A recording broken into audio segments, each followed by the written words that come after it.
আজ 25শে ডিসেম্বর। এই 25শে ডিসেম্বর একজন শান্তির বার্তা নিয়ে এসেছিলেন, তিনি হচ্ছে যিশু। যখন পৃথিবীর বুকে অরাজকতা, হিংসা, চারিদিকে সবটাই যেন বিশৃঙ্খল পরিবেশ তৈরি হয়েছিল, ঠিক সেই সময় ভগবানের পুত্র হিসেবে আসেন আমাদের পৃথিবীর বুকে, তিনি হচ্ছে যিশু। তিনি শান্তির বার্তা দিয়েছেন, নিজেকে স্যাক্রিফাইস করেছেন। আজকে তার জন্মদিবস, আর এই জন্মদিবসে খ্রিস্টান দীক্ষিত যে সমস্ত ধর্মপ্রাণ মানুষ রয়েছে তাদেরকে জানাই অনেক অভিনন্দন, অনেক শুভেচ্ছা।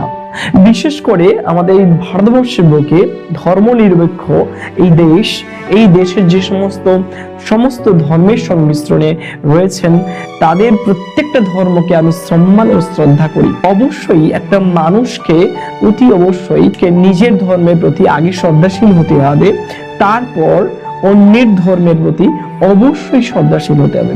কেন? প্রত্যেকটা ধর্মে একই বার্তা। হিন্দু ধর্মেরও একই, যেটাকে সনাতন ধর্ম বলা হচ্ছে, সেখানেও একই শান্তির বার্তা। যিশুর ধর্মের অর্থাৎ হচ্ছে যেটা খ্রিস্ট ধর্মে, সেখানেও কিন্তু শান্তির বার্তা। ইসলাম ধর্মের শান্তির বার্তা। সব ধর্মের একটাই বিশেষ হচ্ছে শান্তি, সুন্দর করে চলা, এটাই শেখায়। অতএব প্রত্যেকটা ধর্মগ্রন্থের যদি একটাই মোরালিটি থাকে, তাহলে আমরা হচ্ছে বিবাদ করে লাভ কি? ধর্মের মধ্যে একটা সংঘাত করে লাভ কি?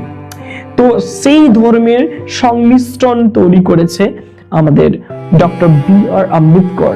তিনি এমন একটা সংবিধান আমাদের দেশকে উৎসর্গ করেছেন, যেখানে সমস্ত ধর্মের মানুষরা একসঙ্গে মিলেমিশে কোথাও না এই আমাদের ভারতবর্ষের বুকে কিন্তু থাকতে পারে শান্তি এবং সুশৃঙ্খল ভাবে। কিন্তু কিছু মানুষ আছে এই ধর্মকে হাতিয়ার করে নিজের লোভ লালসাটাকে উপস্থাপন করছে, আর যার কারণে আজকের সমাজে এআই যুগে ধর্ম নিয়ে আবার মাথা চাড়া দিচ্ছে, আবার অস্থিরতা তৈরি হচ্ছে।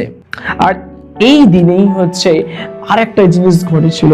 এই 25শে ডিসেম্বরই আমাদের হিন্দু ধর্মের একটা শাস্ত্র, প্রাচীনতম শাস্ত্রকে কি করা হয়েছে? পুড়িয়ে দেওয়া হয়েছে প্রতিবাদের ভাষা হিসেবে। এবার আপনি নড়ে চড়ে বসেছেন যে কি করে হলো, কি কারণে হলো, কোন শাস্ত্রকে বোঝানো হচ্ছে? মনু সংহিতা। এই মনু সংহিতার মধ্যে রয়েছে হিন্দু সমাজের যে জীবনযাত্রা সম্পর্কে বর্ণিত রয়েছে। বিবাহ, উত্তরাধিকার, তাছাড়া ধর্ম, আচার আচরণ, সমস্ত জীবনের চলার পথের যে একটা বিধি নিষেধ থাকে, সেটাকে চর্চা করা হয়েছে এই মনু সংহিতা।